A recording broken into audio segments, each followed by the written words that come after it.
রাখ বল বেড়া রাখ রাখ। কুমিল্লার যে হাতিটা ওর নাম কি? এর নাম বাবর বাহাদুর। বাবর বাহাদুর। আচ্ছা, তখন ওটা ওর আমি দীর্ঘদিন ধরে ওটার সাথে আমি থাকি 17-18 বছর থেকে।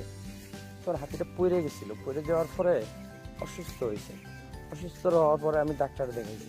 ডাক্তার দেখার পরে যে ছিল তারে বলছে বলে যার হাতি তার কাছে পৌঁছায় দাও।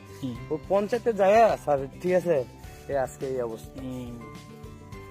তারপরে যে আজকে সাফারি পার্কে। ধরা পড়লো, হ্যাঁ, না, পরে ভালো আমি হয়েছে তো, যে মালিক যত্ন করে না তার কাছে যাওয়ার দরকারটা কি? আর সে তো লাইসেন্সও নেয় না, মানে সেটা তার সে জিনিস, তো তার ভাড়া দেয়। ব্যক্তিগত হ্যাঁ, না, ব্যাপার। সেটা বুঝছি। এখন যে রাষ্ট্রের না, হাতি আসলে রাষ্ট্রের সম্পত্তি, ঠিক সে আছে, তো রাষ্ট্র প্রশাসন যদি- নিতে পারে। হ্যাঁ, যদি রাষ্ট্রের জিনিস, রাষ্ট্রের যদি কারণে আমার জিনিস আমার বুঝাই দাও, হ্যাঁ। দিতে বাধ্য। হ্যাঁ। এখন সে আপনাদের কিছু যদি- করে নাই, ফরেস্ট ডিপার্টমেন্ট রাষ্ট্রীয় প্রতিষ্ঠান হ্যাঁ। তারা